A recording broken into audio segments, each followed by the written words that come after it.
It's time for Oscar Roundup 2010 with your favorite hosts, Alec Baldwin and Steve Martin. Could not be here because they're very busy. Luckily, you have us, Bradley and Elaine. This year we've got 10 films nominated for Best Picture, 3 of which are actually worth watching. It's been a pretty lean year in Hollywood, unless you count Betty White's Super Bowl ad. We love you, Betty! Oh, speaking of old people, Jeff Bridges, Meryl Streep, Morgan Freeman, Helen Mirren, Christopher Plummer, that old cartoon guy from Up. This year, the Academy has attempted to lure in young viewers with a bunch of old people. Oh, they're not all old, Bradley. What about those blue people? Yeah, the last time James Cameron worked with blue people, they were floating in the North Atlantic. This time they lived on Pandora. You know what? Maybe James Cameron has a case of the blue balls. After all, his ex-wife is also up for Best Director. Zing! And now let's get to our picks for Best Supporting Actor this year. The nominees are Matt Damon from Invictus, Woody Harrelson from The Messenger, Christopher Plummer from The Last Station, Stanley Tucci from The Lovely Bones, and Christoph Waltz for Inglourious Basterds. You know, I kept hoping that Stanley Tucci was going to kill off Mark Wahlberg in The Lovely Bones, but he totally let me down. That's why I'm going for Christoph Waltz. Siege! I'm totally going to agree with you. Christoph will definitely win. I mean, the Academy really does love their Nazis. You got Schindler's List, The Reader, David Hasselhoff. And now for Best Supporting Actress. Monique from Precious, based on the novel Push by Sapphire. Vera Farmiga from Up in the Air, Anna Kendrick from Up in the Air, Maggie Gyllenhaal from Crazy Heart, and Penelope Cruz from 9. You know, hands down, it's going to go to Monique for her dark turn in Precious, based on the novel Push by Sapphire. And I'm not saying dark turn just because she's black. Right. Well, it's funny because when I go to the Olive Garden, I always order the Vera Farmiga. But then when I go to Roscoe's Chicken and Waffles, I always get the Monique. I really love those waffles. Monique it is. Yay! And now, Best Actor. The nominees are Jeff Bridges for Crazy Heart, George Clooney for Up in the Air, Colin Firth for A Single Man, Morgan Freeman for Invictus, and Jeremy Renner for The Hurt Locker. Seems like Morgan Freeman would be a lock for playing Nelson Mandela. But Jeff Bridges played a drunken country music singer, and the Academy loves their drunken portrayals. You've got Ray Milland in The Lost Weekend, Nick Cage in Leaving Las Vegas, and David Hasselhoff for The Life Story of David Hasselhoff. The award is going to go to Jeff Bridges for his body of work, and not his body. If they were going to give an award to his body, it would be Colin Farrell, his co-star, for his nightly shirtless romps through my fantasies. Oh gosh, Mbagora, I want that body. Aye, it is a bonny wee body. You sound like Popeye. You don't do accents well.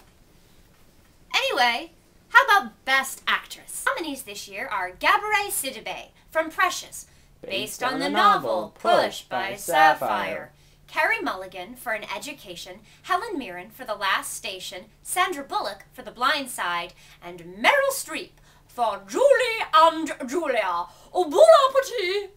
Seriously, you sound like Popeye after a stroke. My pick is Sandra Bullock.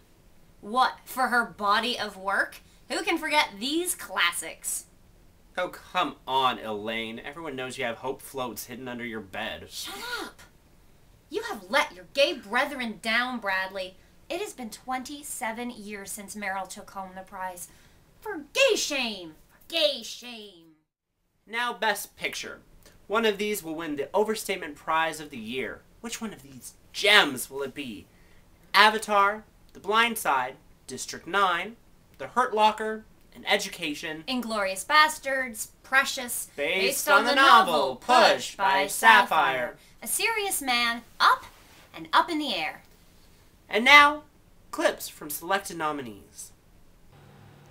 I'm Carey Mulligan. I'm 16. I'm Peter Sarsgaard, and I'm 40, and I have many umlauts in my name. And I'm Chris Hansen from Dateline NBC's To Catch a Predator.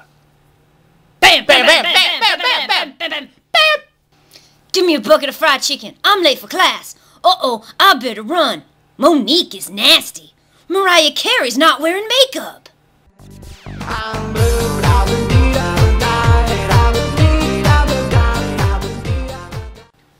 Has anyone seen me? Nope, didn't think so. Ah, I'm turning into an alien. Me too. Me too. Me too. It's too late for me. Hey there, black boy. It's me, Kathy Lee Gifford, here to save you. May I have my Oscar now? Uh-oh, another Nazi. Scalp 'em, boys. Up and away, my beautiful balloon. Up and away, my beautiful balloon. And the Oscar goes to... Who really cares? It was a crappy year in Hollywood. My pick is The Hurt Locker. It sounds like what you got shoved into in junior high. Thanks for reminding me. Well, my pick is Avatar. I haven't seen it, and I don't want to see it, but I want to win the Oscar pool, and it's looking like the odds-on favorite. And now the award for Best Director. Again, who really cares? They're always the worst dressed on the red carpet, which brings us to our favorite award, the Best and Worst Dressed of the Year. Well, my pick for Best Dressed is going to be Penelope Cruz. Her face might look like a duck, but her dresses are never turkeys.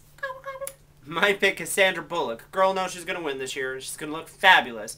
And plus she has to make up for that grimace-looking thing that she wore at the Golden Globes. Well, my pick for Worst Dressed, if experience has taught us anything, it's that Mariah Carey will show up looking like a cheap tranny hooker. My pick is Meryl Streep. She sure can act, but she dresses like Dorothy Sporniak from the Golden Girls. I would have said Cher, but that's just being cliche. And now our picks for the biggest snubs of the year. Our nominees are Emily Blunt for The Young Victoria, 500 Days of Summer for Best Picture, Brad Pitt, and Inglourious Bastards, the Coen brothers for directing A Serious Man, and the actors from Avatar. And the Oscar goes to... the actors from Avatar! Here to accept the award are the actors from Avatar.